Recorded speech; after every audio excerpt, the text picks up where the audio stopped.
Hey guys, what is up? SuperKmanrocks here, back again for my 2022 LEC roster moves off-season analysis, review, overview, everything, the whole shebang.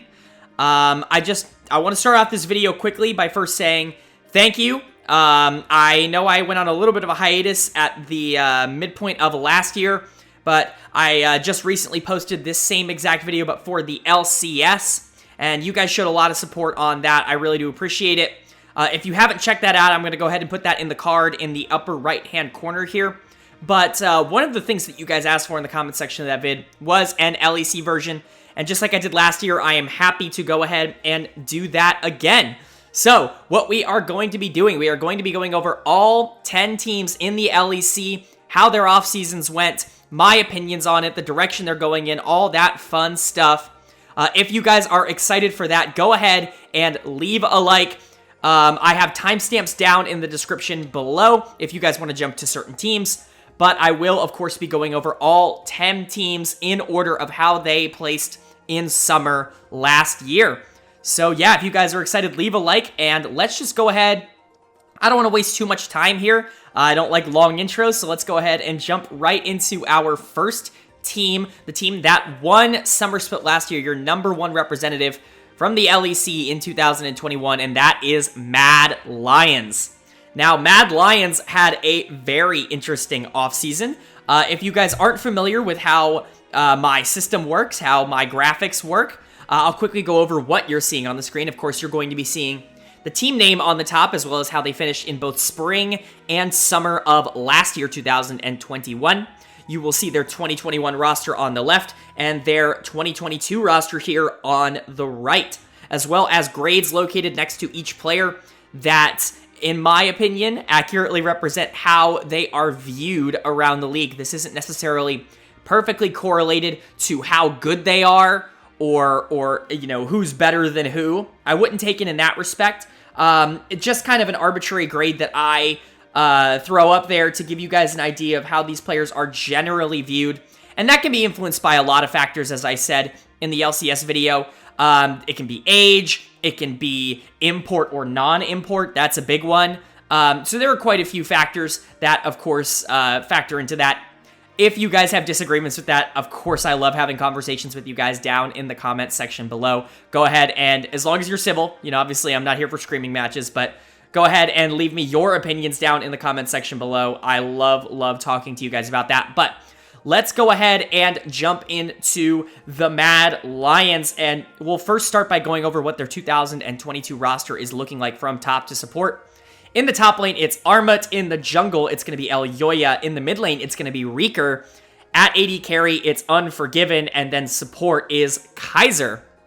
Now, this is not necessarily an unprecedented thing to have happened, but it's something we don't see very often nowadays, especially, which is the top team from a major region here in Europe, one of the top 3 regions in the world, kind of blew up a little bit this offseason. They lost 2 of their more important players here in Humanoid and Karzi from last year and replaced them with rookies, which is a very interesting move and something we definitely don't see teams do quite frequently. We usually see teams that, especially teams that win, go on to continue to build that success, or at least we've been so accustomed to that with G2 in Europe, and then of course teams like Team Liquid in North America.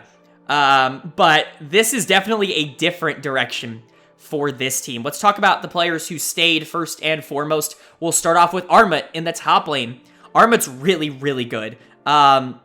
His champion pool, I think, allows him to be so flexible and so versatile that he's really going to fit in almost any team comp. And I think that's an incredibly valuable tool to have, most especially for top laners. I think he's very good on fighters. I think he's good on lane dominant picks. And I also think he's really good on tanks. I think he's just a very good overall player that can kind of do whatever you need him to do. He had a pretty good year last year, his first year in the LEC, obviously coming over from, I believe, the TCL.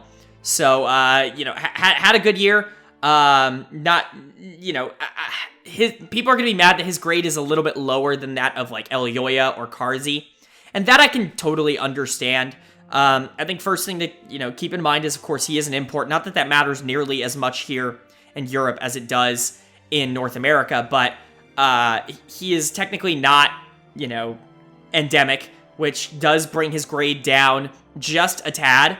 But if you're asking about, quality of player, I would say him and their jungler Elyoya are pretty much, in my opinion, the exact same grade. And that's a good transition over to Elyoya, who was really, really good as a rookie last year. I wasn't super sold on Elyoya when he first joined Mad Lions, and obviously coming in last year out of the ERLs. I wasn't super high on Elyoya, but he really proved me wrong. He was really, really quick to adapt and adjust, and by the end of spring, I think you could consider him easily one of the better junglers in the LEC, which is not a light accomplishment to have. He was very, very, very, very good. And he was also really, really good for them in the playoffs. I think that's a big reason why I rank him in the A's and not necessarily in the B's. His playoff performances, I thought, were really, really good, and I think he was really consistent over the course of last year as well. The other unchanged member of this roster is, of course, Kaiser. Kaiser is somebody who I have hyped up for many years now. I think Kaiser is the best support in Europe, and I think he's probably the best support in the West as well. I think you could obviously make the argument between him and Core JJ. I think Kaiser might be a little bit more consistent. Core, I think, has more of the hype plays. Really, I think it's just what you're looking for, but Kaiser is fantastic. He's been fantastic for many years now. His bottom lane with Carzzy was probably the best bottom lane in Europe last year. And that's not, again, that you can't take that lightly with how good bottom lanes were in Europe last year specifically. But Kaiser is just a phenomenal player. He can play pretty much anything. He's most adept, of course, at those engaged champions, but he's still really, really good on anything. And I think keeping him as an anchor for bringing in some of the newer players here, and keeping Elyoya as well in that respect, I think is really going to help this team maintain a level of presence that they maybe wouldn't have had if they had gone, if they had lost one of them. I think having both of those two return, I think is really, really good for this team's macro sense. Sorry about that pause there, but we're going to go ahead and jump right into talking about the two new rookies that this Mad Lions team is bringing up for the 2022 season, starting first with Reeker in the mid lane.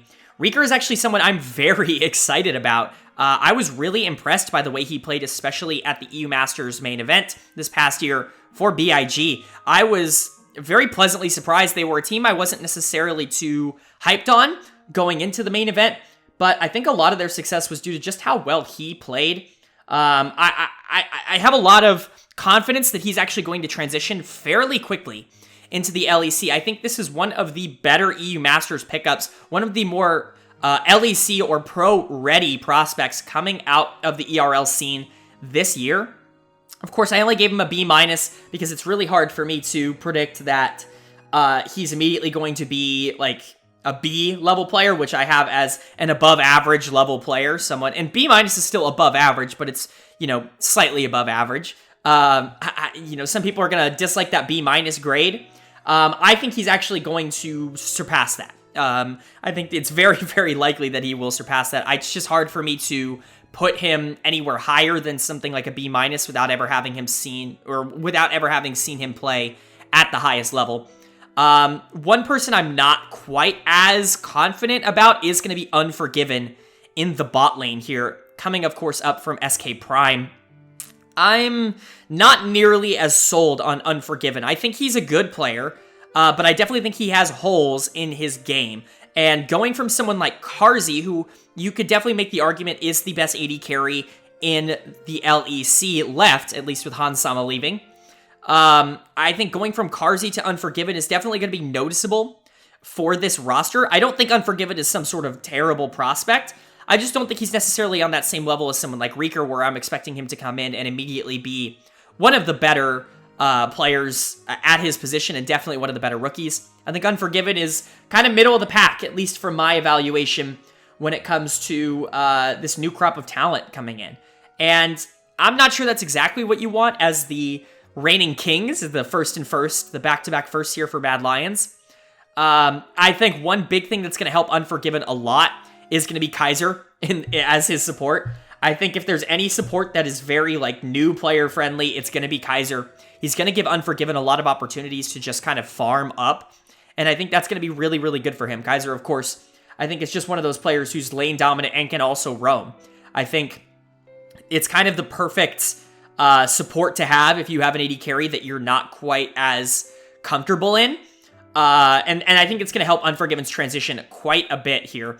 Overall, I think Mad is interesting.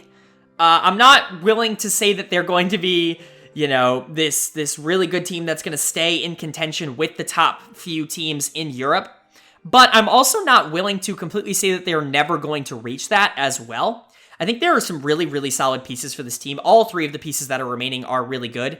And I am quite high on Reeker as well. And if Unforgiven can really live up to some of the hype that I've seen him getting, especially on some of the LEC subreddits, I think that this team could be really, really good and could challenge for somewhere, you know, top 3. And I think if you're challenging for top 3 with this roster, I definitely think it's a success. There are just a lot of pieces that I think are a little bit more of question marks. Obviously, with 2 rookies, you're going to have that. And losing, you know, arguably your 2 carries, you know, not to say that the other players on this team aren't carries, but 2 of the people that you kind of relied on the most to carry last year in Humanoid and Carzzy, I think is a little bit worrying. And you're going to have to figure out where to allocate those resources from there on. But if this team can figure that out, I do think they're going to be a solid team in the LEC. That's going to go ahead and bring us to our other finalist from the 2021 Summer Split, and that is going to be Fnatic. Fnatic, as we are going to see here, is one of the 2 big super teams that are forming here in the LEC this split. But let's go ahead and talk about their lineup from top to bottom. In the top lane is going to be Wunder. In the jungle is Razork. In the mid lane, Humanoid. As the bot laner is Upset, and then support is Hylissang. Wow, this roster is incredibly scary. And I thought their roster last year was really underrated, and I think all they did this offseason was upgrade that. So let's go ahead and first talk about the 2 members that are staying, which is both members of the bottom lane, Upset and Hylissang. The first thing I want to get into on this channel, I guess first and foremost, is if you're here looking for another opinion on all the drama that is surrounding, you know, Upset and Adam and everything that happened at Worlds this offseason, that is not what you're going to get here. I do not really talk about that kind of stuff on this channel. There are plenty of other channels out there that are happily willing to talk about that, but I'm going to stick my analysis to purely how they play in-game. So, you know, just keep that in mind. But let's talk about this bottom lane. I think it's awesome that they brought these 2 back. I thought they were a huge part of why this Fnatic team actually did end up making Worlds last year and went on that really, really wild playoff run that they did in summer. Upset is kind of that carry mentality, which I think really, really worked for this team. I was a little bit down on Upset, especially after spring. I was sitting there and I wasn't convinced that this was the right guy to come in and give the keys to, essentially for this Fnatic team. But I think in summer he really did come into his own, really, really found a way to bring that style kind of into a more controlled sense, and actually kind of let it loose a little bit as well with Hylissang. I thought that bottom lane especially was a big reason, probably the biggest reason why this team ended up making finals and making Worlds. But let's talk about Hylissang, his bot lane partner. Crazy Hilly is back, and he is still crazy. And I think that's really good for this Fnatic team. I think he brings this level of unpredictability, kind of similar to Core JJ, but a little bit different. Where he could just be anywhere at any time, and I think it's really, really difficult to play against Fnatic macro-wise because of Hylissang. And I think we're seeing that. Yes, is Hylissang going to make mistakes? Absolutely. Is he going to get caught out randomly for no reason at times where he absolutely shouldn't? Yes, but he's going to do a lot more good for your team than he is bad. Overall, I think this bottom lane, probably the 2 most important players on the team from last year, and so really, really good that they kept them around. But let's go ahead and talk about some of the additions to this team, starting with Wunder in the top lane, escaping G2 contract hell. I think he's a good addition here. Obviously, what with everything going on, I don't think Adam was ever going to be a choice to stay. But Wunder, I think, is as good a replacement as you're going to get for someone like Adam, who I did think was really, really fantastic in summer. Wunder's obviously a really good player, multiple-time LEC champion, multiple-time Worlds semifinalist and Worlds finalist. One-time Worlds finalist, I should say. He's really, really good. He's kind of mellowed out, I think, in recent years in terms of his play style. At least last year he did a little bit. Not necessarily that wild style that I think Wunder used to kind of employ, but still a really, really good pickup. And I think we might see him go back a little bit more to that crazy pick style, side lane pressure oriented style of play that Wunder was very famous for, obviously back in like 2018. But moving down into the jungle, you then have Razork coming in from Misfits. I think this is fantastic. Razork is someone who's I've sung his praises for many years now. I think he's phenomenal. I think he's actually been underrated over the past few years. I think he's been really, really, really good. I think especially when VTO came into Misfits, which VTO is very, very good, but Razork is also phenomenal. And I think him coming over here to Fnatic, I think is a perfect fit for him. I think he's going to mesh extremely well with this bottom lane and this top lane and this mid. I actually think this team meshes really, really well together. I think Razork is a sneaky contender to be MVP of the entire league this year. I think he really will be that good. And then in the mid lane, you're bringing in Humanoid. This is unbelievable. You could make a really strong case that Humanoid was the best player in the LEC last year.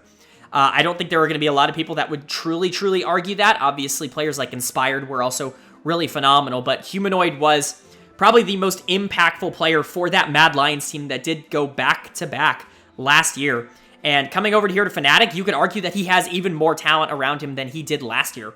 And that's insane. Again, I think he fits extremely well with the culture here at Fnatic. I've always thought of Fnatic as that team that's willing to take those high risks and willing to take those 50-50 plays, and I think Humanoid fits right into that. Another player who's willing to kind of stretch the boundaries of what is considered a smart play in order to give his team advantages. An extremely good laner. Very, very different to what Niski was offering you just a year ago, but in a good way, I think. I think he offers you a lot more of a carry presence, whereas Niski was much more that supportive style to play around players like Adam and Upset. I didn't really talk about Bwipo in the jungle at all last year. I thought Bwipo played admirably, and I think he actually adapted to jungle really, really well. He was one of the better junglers in the LEC last year. I don't think he's Razork. I think Razork is going to be much better of a player. I can say the same thing for Humanoid coming in for Niski. And then Adam versus Wunder, I think, is a toss-up. I think you could make a case for both, and I don't think many people are really going to argue one way or the other about it, especially if you're getting the Wunder from 2 years ago and not the Wunder from last year. So overall, this is a super team. This team has expectations of winning the LEC, and I can definitely see that. Obviously, they are not the only super team in the LEC, and we will get to them later, but I don't think you could ask for a much more positive offseason for a team like Fnatic than what they did. That is going to go ahead and take us into our final Worlds representative from 2021, your third place finishers, and that is going to be Rogue. Now, Rogue is a strong candidate for team that downgraded the most in the offseason, unfortunately. We'll go ahead and go over what I mean by that, but let's go over their 2022 roster. First, it's going to be Odoamne in the top lane, Malrang in the jungle, Larson in the mid lane comp as the AD carry, and then Trimby as the support. What this team really could have been, you know? We'll go ahead and talk about the players that are staying first.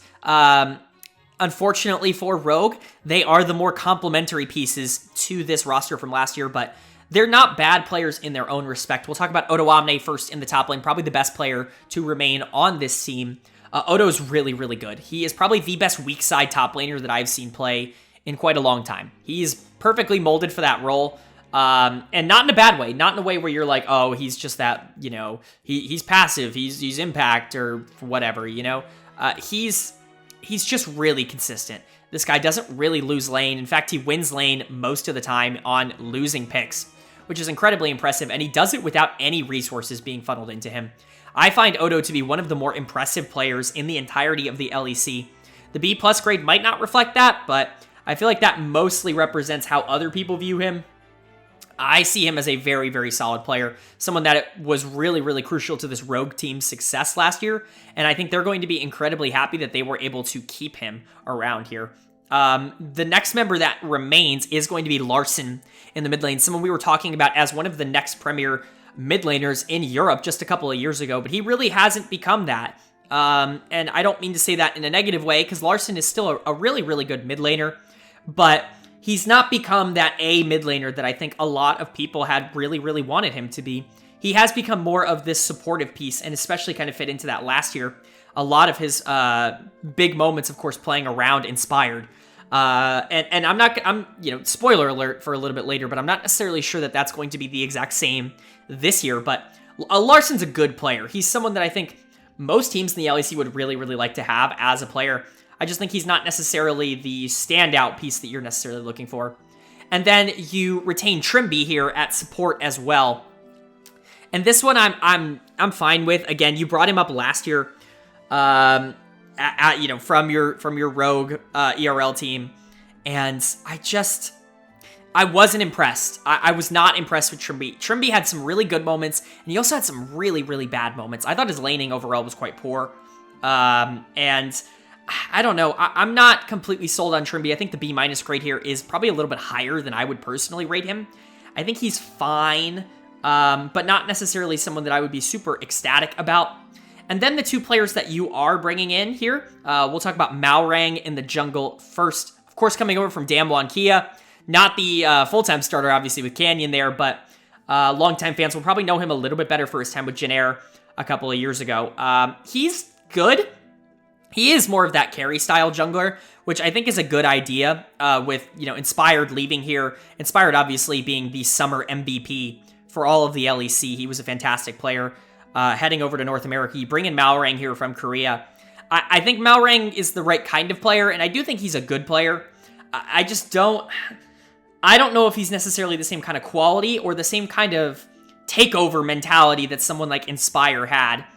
And I think his partnership with Larssen is going to be a big determiner of how well this team does this year, and it's just something I'm personally not super... pun intended. It's a partnership I'm not entirely inspired by. And obviously they could prove me wrong, and I do think Malrang is a good player, and I think this team is probably going to be a little bit better than some people expect, but just not necessarily the person you're looking at to replace who was maybe the best jungler in Europe last year. And then someone who I'm even less high on, you bring Comp in to replace the best AD carry in the West in Hansama. This is a move that I'm not okay with. I've never been high on Comp. He's always been someone who I've thought is quite replaceable.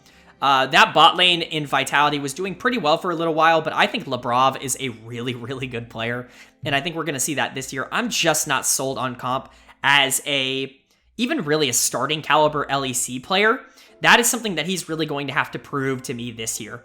And I think going from Hansama to Comp, no flame intended, but might be the biggest downgrade of any position in the LEC this year at all, across any team. Going from probably the best AD carry in the West to what I will guess might be the worst AD carry in the LEC, I think is unfortunate. But that's not to say Comp doesn't have strengths. I still think he's fine.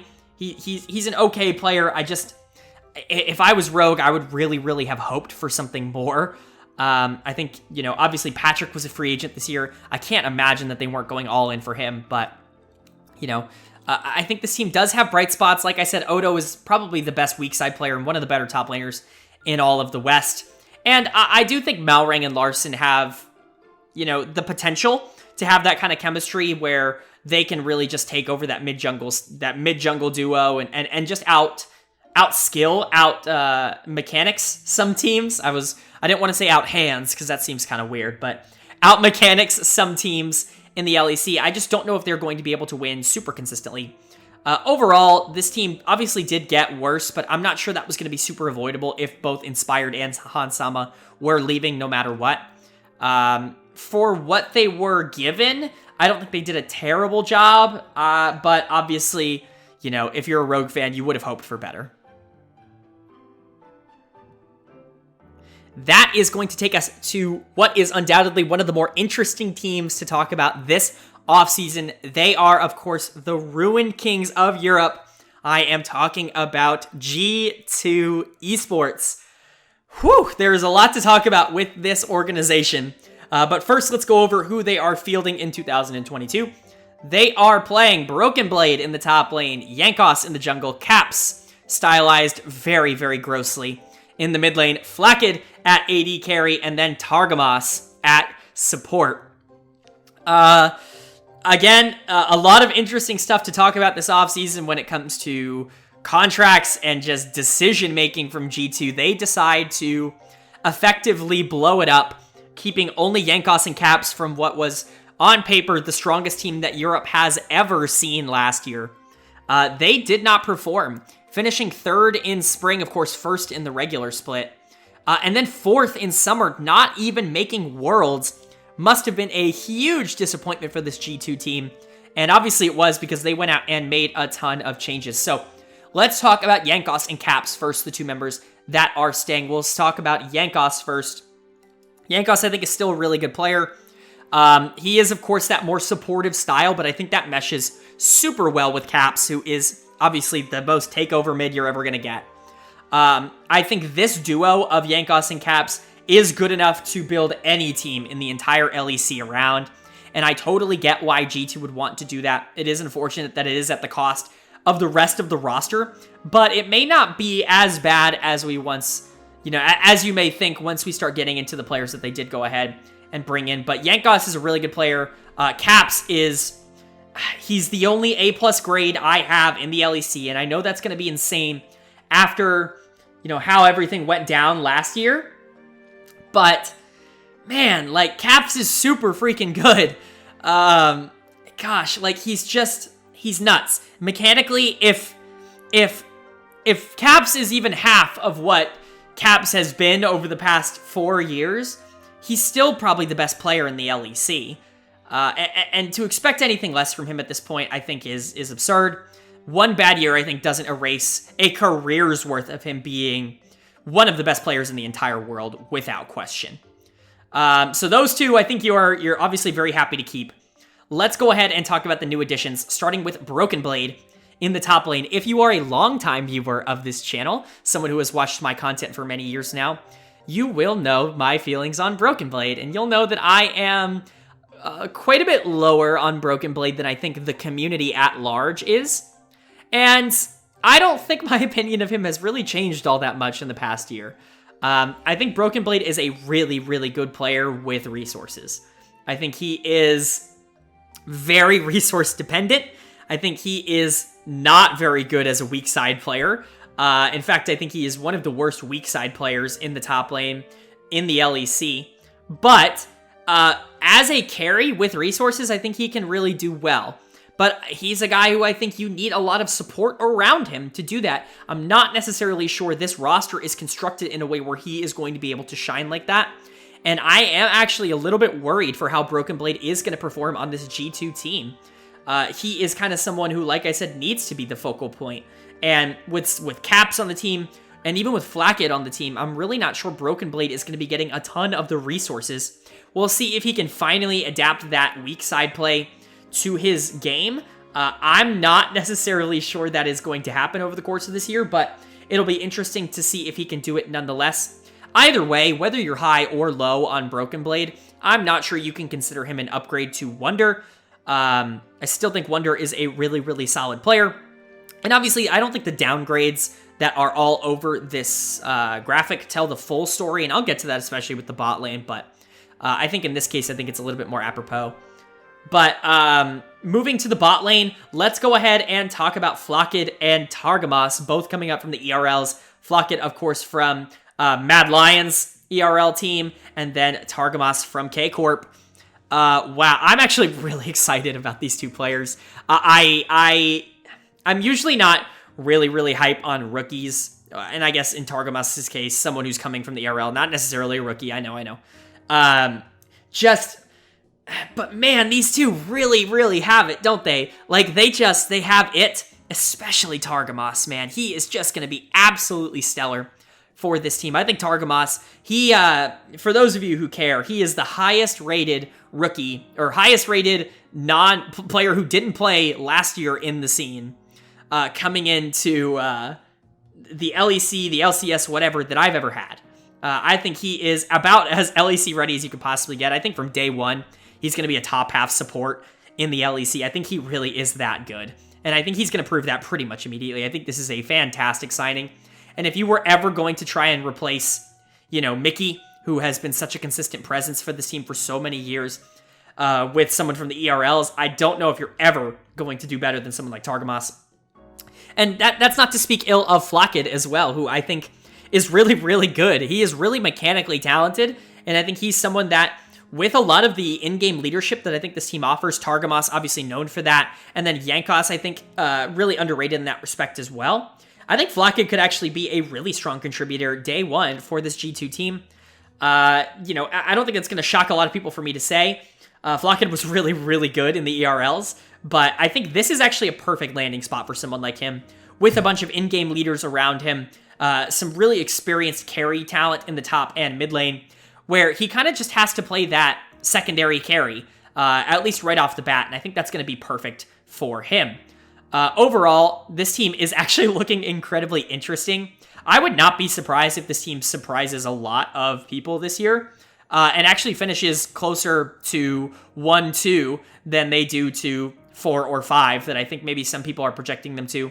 There's obviously the chance that they fall right in the middle at 3, and obviously I'm not spoiling my power rankings, but I think they're going to be a lot closer to that. But either way, I think this team is really interesting. I think if you are going to blow it up, if you're going to say, all right, no more Reckless, no more Mickey, no more Wonder, I think this is pretty good. Obviously, I'm a little bit lower on the Broken Blade signing, but this bottom lane I'm incredibly hyped for. I think you kept two of the more important players, if not the two most important players on this team, in Jankos and Caps. Overall, I think G2's offseason was really good, and I think they're going to look as good as new come the beginning of the season.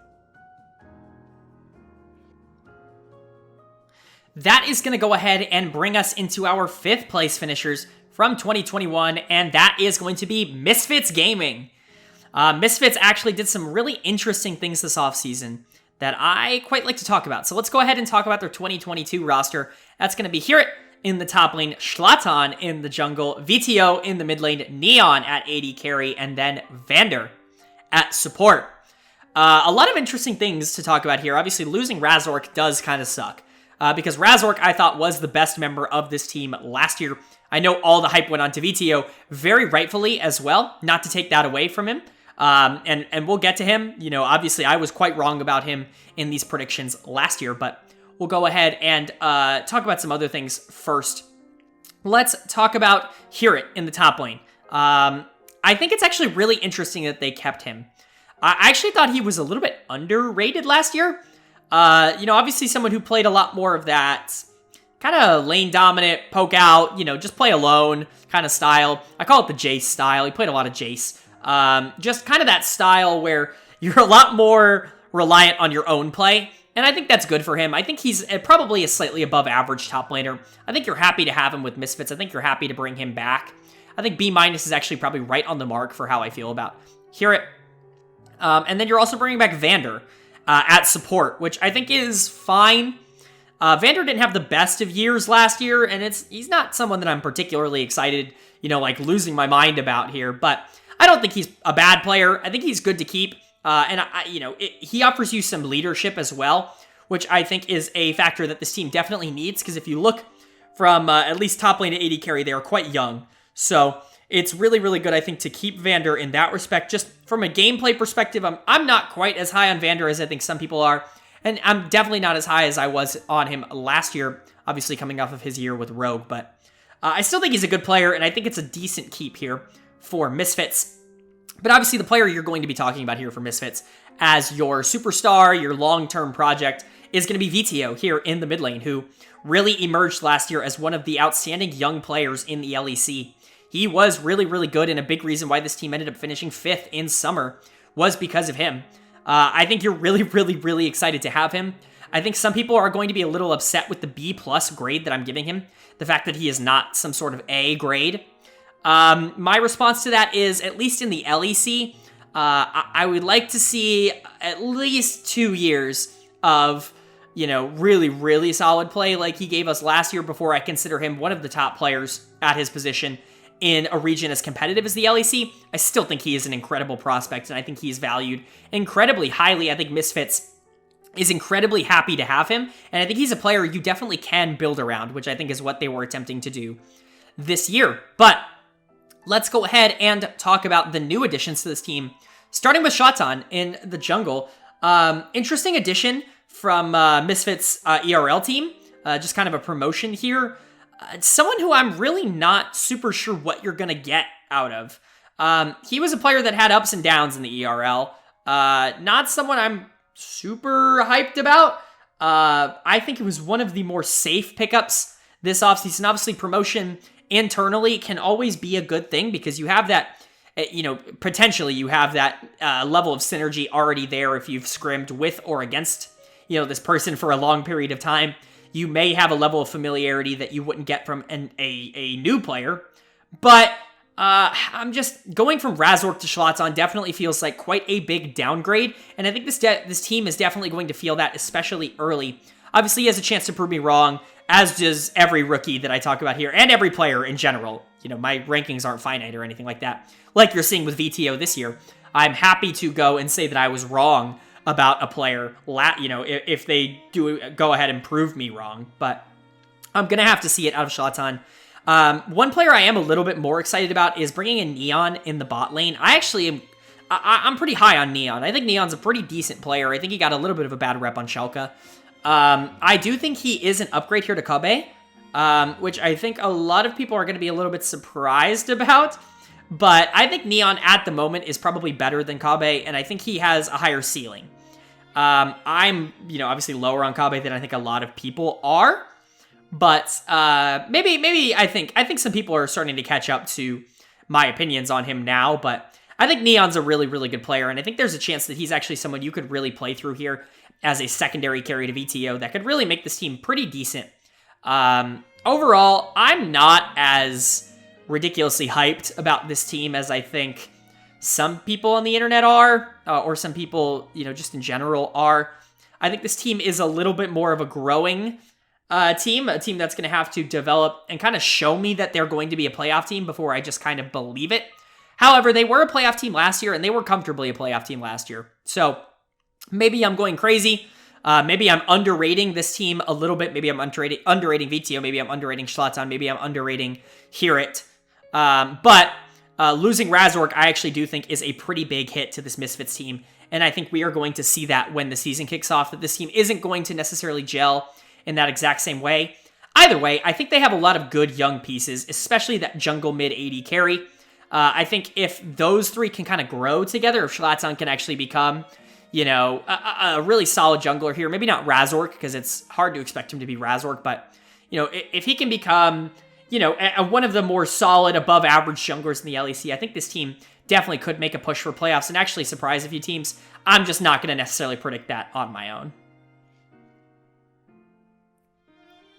That's going to go ahead and bring us to the final playoff team from your 2021 summer split, your final super team that we are going to be talking about here as well, and that is going to be Team Vitality. And I know a lot of people are really, really anxiously awaiting to hear my thoughts and opinions on this. So let's go ahead and go over their 2022 roster from top to bot. It's going to be Alphari in the top lane, Selfmade in the jungle, Perks in the mid lane, Karzi at AD carry, and then Labrav at support. Whoo-wee, man. This team is scary to look at. You're bringing back two members of the team from last year, but one only played partially the season with them, which is, of course, Selfmade. And then you're bringing back your Dwayne Wade of this super team, which is Labrav, your Vitality guy. Labrav here, which is funny to say, but, here we are. And then you're bringing in three of the best talents at their positions in the entire world, in Alphari in the top lane, Perks in the mid lane, and then Karzi at AD carry. Let's go ahead and talk about Alphari in the top lane first. He obviously went over to NA last year, played for Team Liquid, and he was just as dominant as I think people would hoped he would be. At least in lane, I'm pretty sure he was everything people wanted him to be and more. He was incredibly good, incredibly dominant. Team Liquid was a really, really solid team. Obviously, there was some shenanigans that happened in the middle of the year. I'm not going to comment on that because I don't have any of the inside story, but, he was benched for a little bit of time, came back, was still pretty good, so I'm not really too worried about Alphari. He is arguably the best top laner in the West, and I think he is going to prove that with this much talent around him this year. I can only imagine what a player like him is going to be able to accomplish. One of the players returning, of course, in the jungle is Selfmade. Selfmade came over last year in summer. I believe it was right at the beginning of summer. Obviously got traded over from Fnatic. He wasn't quite as dominant as he was on Fnatic, say, in 2020, but he was still pretty good, and I have a pretty sneaky suspicion that he is just going to return to that form in 2022, going right back to being one of the best junglers in the world. I have him as an A- grade here, listed for kind of the middle of where I think he could be, and then where he was last year. He was probably closer to a B+ last year. I think he's going to be a lot closer to an A this year, but A- I think fits him right in the middle. He is a really, really solid player that I think is really unlocked the better the team around him is. And I think that that is exactly what you want to hear when you have a super team. You're, of course, bringing in Perks here as well, playing on Cloud9 last year. What didn't have the year that I think a lot of people expected him to have. I think a lot of people thought he was going to come over to NA and just be like the best player. And while he was good, he was really inconsistent. He had some games where he absolutely took over, and then he had some games where he inted his ass off. And I mean, like, inted. And it was interesting to see that. I think that's just Perks, though. Obviously, he had those games in the LEC, too. I think we attributed that to maybe a better playing field, for lack of a better way to say it. But I think that's just what you're going to get with Perks, is a guy who is going to go for a lot of risks. An in-game leader, a really, really good shot caller, typically. I think he took a little bit of a step back last year on that, but I'm really not sure how much that was just NA or Cloud9 or the dynamics or whatever. Always known for his shot calling on G2, so I expect that to remain and maybe come back here for Vitality, but one of the most valuable players in the entire league. There is a real chance that if he didn't have the year he had last year, he would easily have an A+ grade for me here on Vitality. But you're also bringing in Carzzy, of course, the AD carry for Mad Lions last year. I've always been a Carzzy supporter. I think a lot of people were a little bit down on him. He is more of that hit or miss play style, which I think you're sensing a trend here with this Vitality team. But I think he really solidified those hits last year. I think you could argue that last year was the best year of his career, and he had had a pretty good career up to that point. He was really, really dominant, and I think you could make a case that he's the best AD carry in all of Europe now that Hansama is gone, and I don't think there's going to be a lot of people that would really be like angry with you for that decision. So, you know, I'm not spoiling my power rankings just yet. You know, I'm not exactly sure where I'd place him myself, but I definitely think you could make a case that he's the best AD carry in Europe. He is really, really good. He just does everything quite well. He's a really good laner. He's a really good team fighter. He doesn't really have a weakness. And I think his weakness is sometimes he can get a little overconfident. And I think that's just going to be something that this team has to deal with overall. But if your entire team is willing to risk it and make those plays, I actually think you're usually better off for it. So I expect him to have a fantastic year on this team. And then the remaining member, your Team Vitality stand-in here, is going to be Labrov at support. And a lot of people online are considering Labrov to be like the weak link of this team. And, you know, while I think generally that's true, that it mostly just has to do with the talent around him and not so much to do with him. I think Labrov has been criminally underrated over the past few years of his career. He has been one of the best supports in Europe for a little while now. Pretty much ever since he joined the league, I was a little bit underrated on him, honestly. Last year when we did these discussions, I actually think Labrov is a really, really good player. And if there was one player from that like original Vitality team of like Zagenda, you know, even if you want to talk about leader, you know, that you're going to keep around, Crown Shot even, that you're going to keep around, I think Labrov is the no-brainer decision. I think he is easily the best of those guys. You know, it's unfortunate that players like Leader and Crown Shot are being looked over here, because I do think they had pretty decent seasons last year for Vitality. But it's just hard to say no when you get Perks and Carzzy and Alphari, and, you know, you can build this absolute super team. If this team doesn't finish first, if this team doesn't win both spring and summer, I know they're going to view it as a disappointment.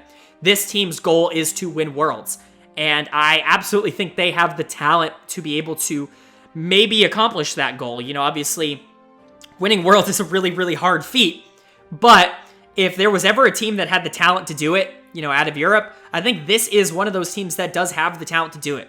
I think they are going to be potentially a little bit more hit and miss, but some of the best teams that we've ever seen come out of the West are more of that feast or famine playstyle, that risk it for the biscuit playstyle. And I think that's pretty much exactly what we're going to get with Vitality this year. I'm really, really excited to see how this team performs. Like I said, though, if they don't get first this year, I think the year is a train wreck. This team is in a perfect position to get first. That is going to go ahead and bring us to our first non-playoff team from 2021, the team that finished 7th, and that is going to be, of course, Astralis. Now, a lot of people didn't have a ton of expectations for Astralis last year, and I don't mean to be that guy, but they kind of lived up to that. We'll go ahead and go over their roster for 2022, but spoiler alert, I'm not sure they did a ton to change that, but let's go ahead and go over it. You've got White Knight in the top lane, Zanzara in the jungle, Dior in the mid lane, which is really interesting. Kabe at AD carry, and then Promiscu at support. Wow, this is an interesting lineup that I think is intriguing, to say the least. They went in some intriguing directions. Let's talk about the 3 members that they kept. Of course, starting with White Knight in the top lane. He's fine. He's just... I know last year people got on my case a lot for calling this team a young team. I meant, inexperienced. Obviously, I didn't feel like I needed to respond to that, but this team... White Knight is the experience of this team, I guess, along with Promiscu and now adding Kabe. But White Knight was the experience for this team last year, and I just don't know if he offers much else. He's not particularly good at any phase of the game, at least compared to other LEC players. I don't think he's necessarily a terrible player. I think he can hold his own. But I don't see him as some sort of winning lane or winning side of the map for Astralis here. And something that I don't really think helps out this map very much is just how little this team won lane last year. But we'll talk about Zanzara next in the jungle. Zanzara was someone that I was actually probably a little excited about coming into last year. He was fine. A lot of their good moments, Zanzara was really good in. And I think he was a big reason why this team did finish 7th and not, say, 10th like they did, or 9th or whatever they finished in spring. But, again, not super sold on Zanzara as, like, this best player on the team, which I think he might have to be this year. It's just... I think this team lacks a little bit of talent, and I think Zanzara is unfortunately being put in a position where he's going to have to carry. Last year he was fine, and I think this year he's going to have to be better. You're going to have to see some development out of him for this team in order to really, really, expect them to be anything more than they were last year. You're also bringing back, of course, Promiscu at support, the MSI champion, Promiscu. Just kind of meh. This bot lane was horrible last year. And it's hard for me to predict that to be any different this year. Promiscu just, again, kind of very similar to White Knight, but maybe just a tad bit worse. Doesn't do anything particularly well, but doesn't do anything particularly terribly as well. Just kind of a mad player, someone I'm not really that excited about. The parts that you're excited about are the 2 new players, and excited's a loose term. I'll start with Kabe at AD carry. Excited's a loose term for Kabe because at this point it feels like we know exactly what Kabe is, which is just like a slightly below average AD carry in the LEC. He had that amazing split with Splice, and obviously he had a really good career with Splice. I'm not saying that he wasn't really good for Splice before that, but he had that one really, really good year for Splice, and then he went over to North America, and it seemed like he lost every single bit of confidence that he had. He's come back over to the LEC, and he's just been below average. I think that will definitely continue this year. We've seen that average players going to below average teams make them look like bad players. I'm definitely a little bit worried that is what is going to happen to Kabe this year, but, just someone who's fine. He's a good team fighter. So maybe that is kind of the avenue you want to play around. He's not necessarily this lane-dominant AD carry, definitely more of a late-game scaler, but if that's the avenue you want to play around, at least it's something for this team to do. And then the really interesting one is you're bringing in Dior in the mid lane, which I think is, wow, what an interesting decision this is. For those of you who aren't familiar with Dior, I'm not surprised that you're not, because he's really only played professional League of Legends for like 6 months. He was signed to Fnatic Rising after not really being a part of the ERL scene, and now he's on Astralis. And that is your history for Dior. He was, of course, at the EU Masters finals last year with Fnatic Rising.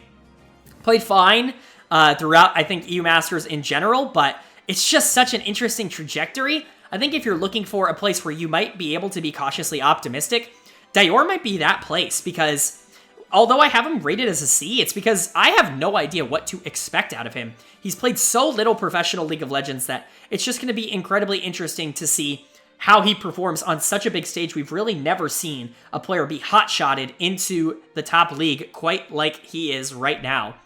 I think when you're talking about him versus someone like Magifelix, who they had last year, you know, I would expect him to be worse day one, but he was pretty good at EU Masters. He is that more roaming style mid laner that we're seeing pop into prevalence now, pretty much the most common style of mid. He loves the Rise, he loves the Twisted Fate, loves to play for his team. I think if you're, again, looking for a place to be optimistic as an Astralis fan, Dior could be that.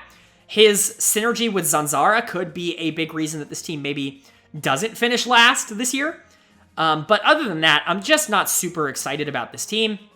I wasn't excited about them last year, and they kind of proved me right. They were really never in a position where they were ever considered to be like playoff material, and I think that's going to continue this year. I would have hoped that a team like Astralis would maybe adopt a similar to approach that a team like CLG did this year with a big overhaul, realizing that, you know, we're not getting any younger, our players aren't necessarily developing in the way we want, we might as well just overhaul the system, but it wasn't something that they necessarily wanted to do, I guess. They run it back here with White Knight, Zanzara, and Promiscu, and they bring in Kabe as another veteran presence. Dior, I think, is the one area where I think this team does have this youth intake, and I think Zanzara is that to an extent as well, but man, I don't like the direction that this team went in this offseason. I would have hoped that they blew it up just a little bit more. I think as we're looking at Astralis right now, they're just a team that is middling and is probably never really going to be much better than that. Moving on to the team that every year I am the most excited to talk about. The team that will never make playoffs, ever. No matter how hard they try, no matter what their roster looks like. Of course, I can only be talking about one team. I am talking about Excel. Kind of a sad introduction to give them there, but maybe there will be a little bit more optimism when I go over their 2022 roster, which is looking like Finn in the top lane, Marcoon in the jungle, Nukeduck in the mid lane, Patrick at AD carry, and Advienne at support. They're maintaining 4 members of their team last year, which, let's be honest, was much better towards the end of the year. They looked really, really rough, especially in spring and then the beginning of summer. They didn't look like a team that was very good. They made some changes. They bring up Marcoon and Advienne from their Excel ERL team, and they looked much, much, much better after the additions of those two players. Significantly better. So much so, in fact, that I would bet to wager that if they had those two players all season long, they would have made playoffs last year. I do think they probably would have been the 6th best team, probably a little bit better than Vitality. But that's not where we're at. We're at a place where this team has now finished 8th twice last year and has still never made playoffs, and you've made one change, which is arguably a downgrade. I think at best it's a neutral change. But let's go ahead and talk about all the players from top to bottom. Let's talk about the new addition first, which is, of course, Finn in the top lane for Cryzy here. I don't know about this one. Finn was really god-awful in the LCS last year. But it's really hard to know how much of that, like I said in the Astralis one, is CLG, and how much of that is Finn being bad. Because it's not like he was some superstar for Rogue, but he certainly wasn't a bad player. In fact, he was considered quite a good weak side player for Rogue in 2020. He comes over to CLG and NA in 2021 and was one of the 2 worst players in the region. This is, at worst, a pretty big downgrade, especially if you're just looking at last year to this year. But I want to give Finn a little bit of the benefit of the doubt just because CLG was a train wreck. Everything that could have gone wrong on that team went wrong, and I can't expect that, as we've seen him be better than that. And so it's hard for me to expect him to stay at that level. But, you know, at that same time, it's really hard for me to believe in Finn after seeing what he did last year. So it's going to be incredibly interesting to see what happens there. I gave him a C- grade. I think that's somewhere in the middle, believe it or not. He was probably a D last year. He was really, really, really bad. But we've seen him be better than that, probably a C+ in the past. So we'll see. You know, he might be able to get back to that level. I don't think he's ever going to be this dominant topside player, but, you know, he could be pretty good.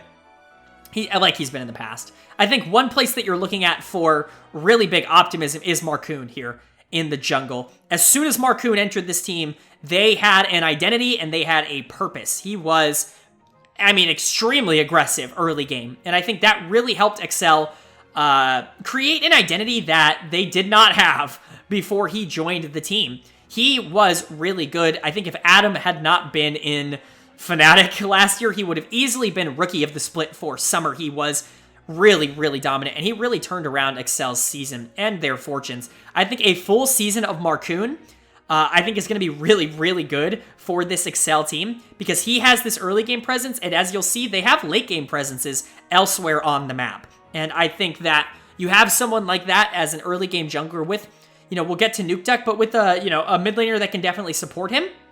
I think that Marcoon, expect him to have, you know, I don't want to say a breakout year, but he could really be one of the better junglers in the LEC this year if everything goes right for this team. But talking about Nuke Duck, let's go ahead and move on to Nuke Duck. Nuke Duck was good for this Excel team last year. I don't think he was great. I do still think he's kind of on the downturn. He's not the Nuke Duck that we knew just a couple of years ago for Origin, but he's still a pretty good player and someone that's not necessarily a pushover, especially in lane. He still has a lot of the laning mechanics that I think we expect out of him. He, I think, made a really good partnership for Marcoon. I think those two worked especially well together, and I'm really excited to see what happens when those two get a full year together here with Excel. And spoiler alert, you know, with Patrick in the bot lane, I think this team has a lot of avenues to actually win the game through, which I can't say about some other teams, you know, at least on paper. But Nuke Duck's good. He's fine. He's that middle-of-the-road average mid laner. I don't have a ton of good or bad to say about him. He's just kind of your middle-of-the-road average mid laner who's made a little bit better by his proactivity with his jungler. But let's go ahead and talk about the player that I hype up the most every single year that I do this, every single offseason. It's always Patrick that I am hyping up the most, and that is not going to stop. I want people to know that's never going to end unless I'm proven otherwise, but up till this point, I have not been proven otherwise. I have Patrick here as a B+. Man, did I want to give him an A- because I think there's a real chance that Patrick is still the best team fighter in the entire West. I think that that's very, very much still on the table. He is as perfect of a team fighting AD carry as you could possibly get. And he's someone that doesn't really need resources to get there. And I think that that's what impresses me most about Patrick is he's kind of like the perfect version of a player like Wild Turtle, where he doesn't really need resources, but by the time late game comes around, he's going to be good and he's going to be impactful. In Patrick's case, if he's, you know, left alone and if he's got an even CS lead and he plays something like Kai'Sa or anything Sivir or whatever he can take over the game on in a late game team fight, he's gonna do it. He is perfect at positioning. It's the laning phase that you really are concerned about with Patrick. But even then, I don't think his laning phase is too bad. And I think a lot of that was supplemented last year by the addition of Advienne at support, who was really, really solid and was, while not the same level of addition that someone like Marcoon was in the jungle, I still think was quite a good addition to this Excel team and someone that made them better the moment that he stepped onto the Rift. So I think their synergy definitely increased as the season went on, and I'm actually really excited to see what this bot lane can do now after last summer, now with a full year of development and practice under their belt. It's crazy to say that a team that finished 8th last year in both splits did not change 4 members of their team, and yet I'm optimistic about them. But that's exactly where I'm at with this Excel team. I think they have talent, and I think there is a real place in which they finish in a playoff position this year, which at this point really has to be what you're looking for as Excel, because you've got to break the curse first and foremost. But I'm still really high on Patrick, I'm really high on Marcoon, and I'm really high on Advienne. So, man, if they can just get it together, if Finn cannot be detriment that he was for CLG last year. And if, we know Nuke Duck's not going to be a detriment, but as long as he continues to be that, average mid laner, I think this team's actually going to be pretty decent, and it might surprise a few people. But again, as we all know, that's what I say about Excel every year. That is going to bring us to our 9th place finishers from 2021 summer, a team that actually went ahead and made the playoffs in spring, but you wouldn't know it from how they played in summer. Of course, I'm talking about SK Gaming. There's some interesting pieces of this team that I want to talk about. It seems like this team is perennially either 6th or 9th. I am sure there's a joke in there somewhere, but I don't know what it is. You guys are going to have to tell me in the comments section below. But let's go over their 2022 roster as it stands. It's going to be GenX in the top lane, Gilius in the jungle, Certus in the mid lane, who I'm excited to talk about, Jezu at AD carry, and then Treats role swapping back to his preferred position of support. This is an interesting lineup, and a couple pieces that I'm actually really, really excited about and interested in, of course, obviously, but let's talk about the pieces that are remaining. Starting with GenX in the top lane. I feel like there isn't a lot to say about GenX. I feel like he's just one of those players that's like, yeah, he's fine. He's good. He's fine. He's not bad. He's fine. He's a good top laner. Doesn't change the game very much, but he's fine. I have no problems with keeping him. I would have had no problems with replacing him. He's fine. He's average. He's fine. I have no problems. Where you start to get into a conversation is Jezu here in the bottom lane. I thought Jezu actually had a little bit of an underrated year last year. He was pretty good, especially in spring. I was definitely down on Jezu going into 2021. He outperformed my expectations at least, and I think he's definitely a good bring back here. I think he was probably the best performing member of this SK Gaming team last year, at least overall.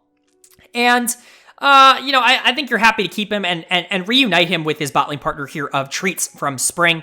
I think he looked a lot better with Treats as the support last year before they brought in Lilip. Not that Lilip was bad, but before they brought in Lilip, I thought reuniting him with Treats here in the bottom lane is probably the best thing they could have done. Treats, of course, a natural support. Played jungle for, I think, all of summer, if not most of summer last year, just because that's what this team needed him to do. And he's such a versatile player. He could pretty much play anywhere on the Rift. But him going back to support here is natural position. I think reuniting him and Jezu in the bottom lane is going to do nothing but good things here for SK Gaming.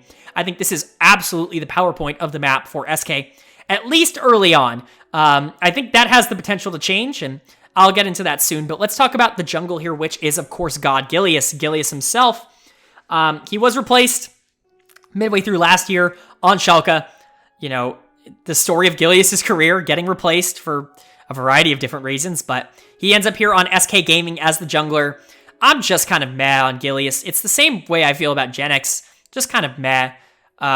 He's fine. There are times where he looks really good. He obviously had his best year in 2020, not too long ago, but there are also times where he looks bad, where he looks like he's not an LEC jungler, and, I'm not saying that that is where we're at now, but I'm saying that's where we could be at in 2022. This isn't a particularly high value pickup to me. I don't think it's necessarily a bad one. I would have preferred somebody else here for a team like SK, maybe someone a little bit younger. But speaking of young talent, you've got Certus here in the mid lane, which I think is awesome. I think that's a really, really cool pickup. Of course, to me, this is an upgrade from Blue, who I think was pretty bad last year. And I didn't mention that I do see Gilius as an upgrade to Treats, if purely just because I think Gilius has a better ability to control the map than I think Treats did. I think there were times where Treats could kind of lose in the macro sense, but Gilius, I think, has much more of a presence. Obviously jungling for a longer period of time will do that, but I think the duo of Treats and Gilius will be better than the duo of Treats and Lilip were last year. But talking about Certus in the mid lane, I mean, an assassin player to the extreme, a carry-style mid laner. I think this could be a really interesting pickup for SK. I'm not particularly excited about it from day one, mostly just because I'm not exactly sure Gilius is the kind of jungler that can facilitate a player like Certus to be, everything that he wants to be. But man, this is a player with a lot of explosiveness, a lot of creativity that I'm actually excited to see in the LEC. I'm really glad he landed an LEC spot with SK Gaming here. I'm just a little bit concerned with how this team meshes together. I don't think they necessarily have that power point of the map that you want to play through. And even if they did, they don't necessarily have a ton of supportive players that are okay taking a back seat. Gilius obviously known as more of a resource-heavy player. Certus is more of a resource-heavy player. I would consider Jezu typically more of a resource-heavy player. Treats, not, he's a support. And then Gen X isn't at all, but, top lane, you're not expecting that. It's just going to be interesting to see how this team meshes together. I think I would be a little bit more optimistic about this team if they had someone other than Gilius here in the jungle. And I don't mean to say that and saying that Gilius is a bad player. Of course, I have him rated as a C+ here, which is an average LEC player. He could start for most LEC teams, or for a good portion of LEC teams. But I'm not necessarily sure I love the fit of Gilius with this roster. Of course, they could prove me wrong, and Gilius in spring is always different than Gilius in summer, so maybe this team actually does perform in spring and does go on that playoff run getting 6th again, like they seem to always do randomly every once in a while, but it's just not something that I'm entirely predicting to happen. Overall, this team has some points that they can grow in. I think Jezu and Certus, I think, are 2 points of the map that I think you could really grow and play around. Everything else, I think, is fine. But just overall lack of direction, not in the same way that Astralis has. I definitely believe in SK a little bit more than I believe in what Astralis is doing, but overall, not something that I'm super stoked about here with SK Gaming. Moving on to our first new team in the LEC in quite a while. They, of course, bought out the spot of Schalke this past offseason, inherited their LEC spot, a little bit of their roster as well. Of course, I am talking about Team BDS. Now, wow, this is a really interesting roster that I'm actually quite excited to talk about. Let's go over what they're running out in 2022. They are running out Adam in the top lane, Syncroft in the jungle, Nuclearant in the mid lane, Xmatty at AD carry, and then Limit at support. Of course, they didn't have this roster in 2021.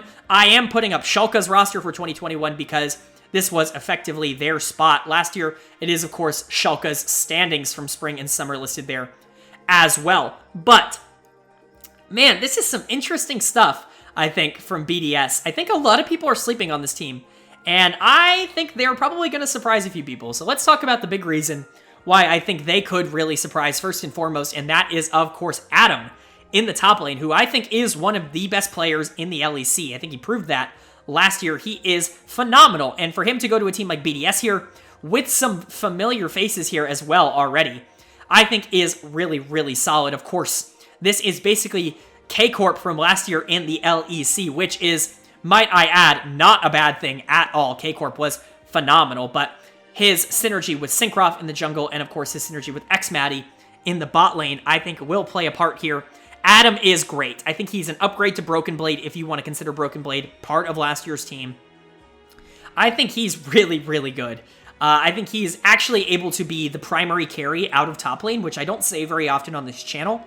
I think he is actually able to be the primary top lane carry for a team that wants to make playoffs. And I think he is that good. I think he can take over. The familiarity helps here. There's not a lot I can say about Adam that I think would be shocking to a lot of people. I think somehow he has become underrated because he's moved to a worse team, but I think he could really, really help propel this team to a big surprise finish. Do not be surprised if you're hearing Adam's name in the MVP conversation, both in spring and summer of this year. Let's move on to the jungle, though, with Syncroft. If I had some pessimism about this team, it would probably come from Syncroft. I think he was probably the weakest member of that K-Corp team from last year. That's not to say he's a weak player. I would just say that if I had to identify a weak link for K-Corp last year, it would have been Syncroft. And I think he's probably the weak link of BDS here as well. Not a bad player, just a player that I think is hit or miss. Hit or miss, I should say. He is an upgrade, if you want to call it that, to Kide, who is fine. We know exactly what he is, which is fine. I think Syncroft is better than that, but I don't think he's necessarily some superstar jungler. He might be able to prove me wrong. Again, I do think synergy matters a lot, especially in these young players coming up to the LEC, and this team has that in spades. Sorry about that pause, but let's go ahead and jump into Xmatty. We're going to skip over mid lane for a second. We're going to talk about Xmatty, who I think is actually a little bit underrated going into this year. I actually thought he was quite a really strong contributor for why K-Corp actually ended up winning EU Masters last year. I think he's going to surprise a few people with how good his laning actually is for this BDS team. I think surrounded by players like Adam and with Limit in the bot lane here as his support, I think he could actually surprise a few people and be closer to that rookie of the split that I think some people may not even be anticipating for him. I have him listed as a B-, which, as you guys know, is quite a high grade for someone who's never played in the LEC, because I really do have faith that he is going to come in and be quite good from day one.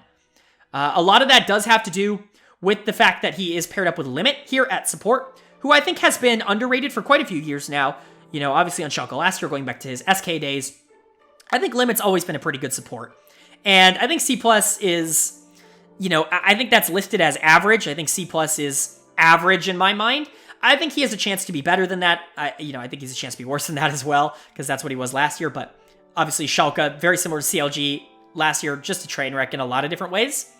I think this bot lane could actually be pretty decent. And I think that they might be a big reason why this team could surprise. I think if you're going to have a dominant top laner like you do in Adam, a really good thing to have is also a really good bot lane, so that you can focus on both sides of the map and the jungler has more options. But let's go ahead and talk about Nuclear Int in the mid lane.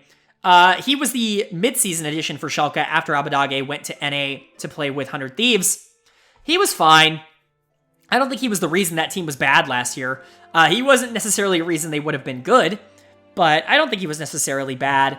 I would have liked to see somebody else here for BDS. Obviously, I imagine they reached out to Seiken and that he said no, but if they could have gotten Seiken here and just, you know, put the boys back together, I think that would have been really good. Either way, I don't think Nuclear Int is bad. I think he's an average mid laner, not someone that you're really going to be cheering about, but is also not necessarily the focal point of this team either, with a lot of their pressure probably being focused top and bot lane. I think he's going to be a lot more left alone than he probably was last year. But overall, I think BDS is actually being slept on a little bit by the community. I've seen a lot of 9th, 10th place finishes for BDS in power rankings. I don't necessarily agree with that. I'm not necessarily saying they're a playoff team, but I think this team is probably going to be better than a lot of people expect. And, you know, if we see a couple of names from here in awards conversations by the end of the year, you're definitely not going to see me surprised. And there you have it. That is all 10 LEC teams analyzed. All their rosters done. Their offseason reports graded. And I hope you guys enjoyed. I know these are long videos, and if you stuck around to the end, I really, really, really do appreciate you. If you liked what you saw, please feel free to go ahead and give me a like. That would be awesome, and I would really, really, really appreciate it. If you guys have any sort of disagreements, like I said, I love chatting with you guys in the comment section. If there's any other videos that you guys, any other kinds of content that you guys want to see from me, leave that down in the comment section below. Of course, I'm always listening to you guys, and you know, if there's something that you really want to see, I'm happy to hear you guys out, and you know, I'm here to make the content that you guys want to see. So I appreciate you all. I hope you all are having a wonderful day, and I will see you all later.